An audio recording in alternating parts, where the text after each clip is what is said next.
Welcome to my stock মেন্টরে আমরা যে technical অ্যানালিসিসের যে সিরিজটা আমরা নিয়ে এসেছি সেখানে অলরেডি আমরা দুটো ভিডিও করেছি। একটা আমরা করেছি হ্যামার প্যাটার্ন, একটা করেছি হ্যাঙ্গিংম্যান প্যাটার্ন। আজকে যে ভিডিওতে এসেছি সেটা হচ্ছে যে হ্যামার আর হ্যাঙ্গিংম্যান দেখতে একই রকমের হয়, পজিশন আলাদা। তো তার জন্য এদের একটা তুল্যমূল্য আলোচনা নিয়ে আমি এসেছি এবং এই ভিডিওটা, এই তিনটে ভিডিও যদি পরপর কেউ দেখে তাহলে আমার মনে হয় যে এই সেটআপটা যেখানে বুলিশ প্যাটার্ন এবং বিয়ারিশ প্যাটার্নের রিভার্সাল দেখাচ্ছে এবং তার জন্য হ্যামার এবং হ্যাঙ্গিং প্যাটার্ন সেম টাইপের দেখতে হলেও পজিশনের জন্য এদিক ওদিক হচ্ছে, মানে ট্রেন্ড চেঞ্জ করছে, সেই ব্যাপারটা সবার কাছে খুব ক্লিয়ার হয়ে যাবে। ইন শর্ট আমি পুরোটা দেখানোর চেষ্টা করেছি এই ভিডিওতে। প্রথমত হচ্ছে বুলিশ রিভার্সাল বোঝায় কোনটা? বুলিশ রিভার্সাল বোঝায় কোনটা? হ্যামার। আর হ্যাঙ্গিংম্যান কি বোঝায়? Bearish reversal. ঠিক আছে, তাহলে হ্যামার কি বোঝায়? Bullish reversal. বিয়ারিশ রিভার্সাল কে বোঝায়? Hanging man. বোঝা গেছে? সবার কাছে ক্লিয়ার? যার কাছে জিনিসটা, যেই ভিডিওটা নতুন দেখছেন অবশ্যই আমি রিকোয়েস্ট করব যে আগের দুটো ভিডিও একটু কাইন্ডলি দেখে নিন। আমি ওখানে শুধুমাত্র কিভাবে ট্রেড করতে হবে সেটা বলিনি, আমি বলেছি প্রত্যেকটা ক্যান্ডেলের সাইকোলজি নিয়ে কথা বলেছি। ক্যান্ডেলগুলো তৈরি হওয়ার সময় মার্কেট কীভাবে সাইকোলজিক্যালি রিয়্যাক্ট করে সেটা নিয়ে কথা বলেছি, যেটা মোস্ট ইম্পর্টেন্ট, যেটা ন্যাচারালি আপনাকে কেউ বলবে না। ক্লিয়ার? আচ্ছা, এরপরে আসি যে এদের আসল পার্থক্য কোথায়। ট্রেন্ড যদি দেখি তাহলে কোথায় তৈরি হচ্ছে? হ্যামার ডাউন ট্রেন্ডের নিচে, মানে এই এখন ট্রেন্ড আসছিল এই জায়গায় এসে তৈরি হবে হ্যামার। বোঝা গেছে? আর হ্যাঙ্গিংম্যান আপ ট্রেন্ডের শেষে, মানে এরকম ট্রেন্ড যাচ্ছিল এরকম জায়গায়, এই জায়গায় হবে হ্যাঙ্গিং ম্যান আর এই জায়গায় হবে হ্যামার। তার মানে ডাউন ট্রেন্ডের নিচে হ্যামার, আপ ট্রেন্ডের শেষে হ্যাঙ্গিং ম্যান। বোঝা গেছে?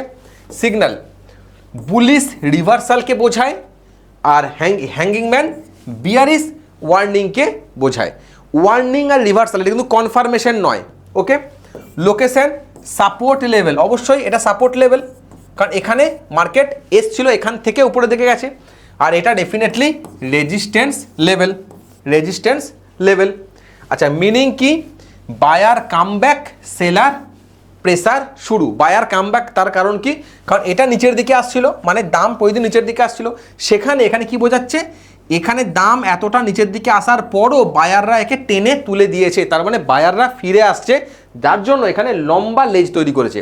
অবশ্যই মনে রাখতে হবে এই দুটো হ্যামার বা হ্যাঙ্গিং মানে প্রত্যেকের ক্ষেত্রে যদি এরকম বডি হয় তো লেজ মিনিমাম এরকম, মানে 2 থেকে 3 গুণ কার বডির তৈরি হবে লেজ। বোঝা গেছে?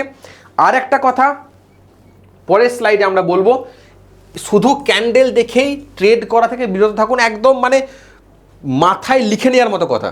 যদি স্টক মার্কেটে উন্নতি করতে হয় তাহলে এই কথাটা মাথায় ঢুকিয়ে নিতে হবে। ঠিক আছে? ট্রেন্ড মার্কেটের ডিরেকশনকে বোঝায়, সবসময় চেক করতে হবে ট্রেন্ড কি বলছে। কি লেভেল, যে ব্যাপারটা নিয়ে কেউ ম্যাক্সিমাম জন কথা বলে না, সাপোর্ট এবং রেজিস্ট্যান্স লেভেল।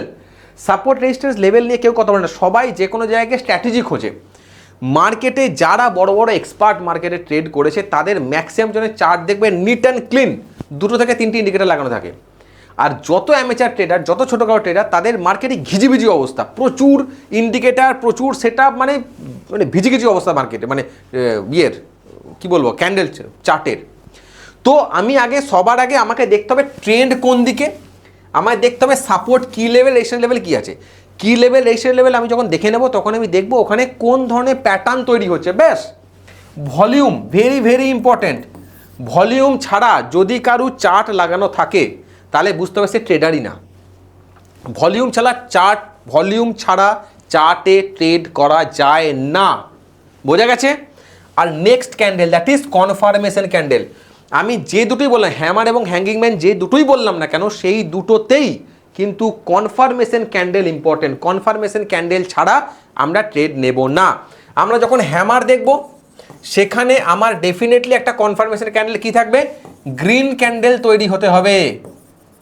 গ্রিন ক্যান্ডেল তৈরি হতে হবে উইথ ভালো ফুল বডি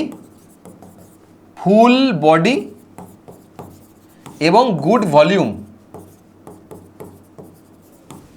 যখন আমি হ্যাঙ্গিং ম্যান দেখব সেখানেও তাই। পরের ক্যান্ডেল আমাকে রেড হতে হবে উইথ ভালো বডি এবং গুড ভলিউম, তবেই আমি সেখানে ট্রেডিংয়ের কথা ভাববো বা সেখানে ট্রেড নেওয়ার কথা ভাববো। ঠিক আছে, তাহলে হাই প্রবাবিলিটি ট্রেড আমি কি করে বানাবো? প্রথম ট্রেন্ড দেখতে হবে, কোনো স্টকের ট্রেন্ড কোন দিকে, আপ ট্রেন্ড নাকি ডাউন ট্রেন্ড। ওকে, 2 নাম্বার কি লেভেল, এটা কি বোঝায়, সাপোর্ট নাকি রেজিস্ট্যান্স, কোন লেভেলে আছে, বোঝা গেল। 3 নাম্বার কি দেখবো, ক্যান্ডেলস্টিক প্যাটার্ন, কি প্যাটার্ন তৈরি হয়েছে। তাহলে ফার্স্ট আমি দেখলাম আপ ট্রেন্ড না ডাউন ট্রেন্ড, তারপর দেখলাম যেখানে প্রাইস রয়েছে সেটা সাপোর্ট লেভেল না রেজিস্ট্যান্স লেভেল, তারপরে আমি দেখলাম ক্যান্ডেলস্টিক প্যাটার্ন, এখানে আমি দেখলাম কি আছে, এটা হ্যামার আছে নাকি হ্যাঙ্গিং ম্যান আছে, তারপরে আমি দেখলাম ভলিউম। এই চারটে যখন আমি কনফার্মেশন পেলাম, তারপরে আমি হাই প্রবাবিলিটি একটা ট্রেড সেটআপ বানাতে পারবো উইথ দ্য কনফার্মেশন ক্যান্ডেল। বোঝা গেছে আমি কি বলেছি? তো এই হচ্ছে আমাদের সেটআপ, এটা মাথায় ঢুকিয়ে নিতে হবে। এই শর্ত পূরণ না করলে কিন্তু সেই সেটআপে আমরা কাজ করব না। বোঝা গেছে? এই হচ্ছে গল্প। এই যে সাপোর্ট লেভেলে এসে আমার একটা লম্বা তৈরি হলো ক্যান্ডেল, তারপর এটা কনফার্মেশন ক্যান্ডেল, এটা উপরের দিকে উঠতে শুরু করলো। এই রেজিস্ট্যান্স লেভেল, এখানে এসে আমরা এখানে শুরু হলো একটা হ্যাঙ্গিং ম্যান, এই হ্যাঙ্গিং ম্যানের পরে এই যে এখানে একটা গ্রিন ক্যান্ডেল, রেড ক্যান্ডেল তৈরি হলো, কনফার্মেশন ক্যান্ডেল, তারপরে মার্কেট নিচের দিকে যেতে শুরু করলো। এই হচ্ছে পুরো গল্প, এই ব্যাপারটা মাথায় ঢুকিয়ে নিতে হবে। 3টে ভিডিও এর মাধ্যমে গেছে, আশা করি পুরো 3টে ভিডিও বুঝতে পেরেছেন। যদি কোনো সমস্যা হয় আমাদেরকে অবশ্যই বলবেন, কমেন্ট সেকশনে অবশ্যই জানাবেন। We are always there to help you. Okay, thank you.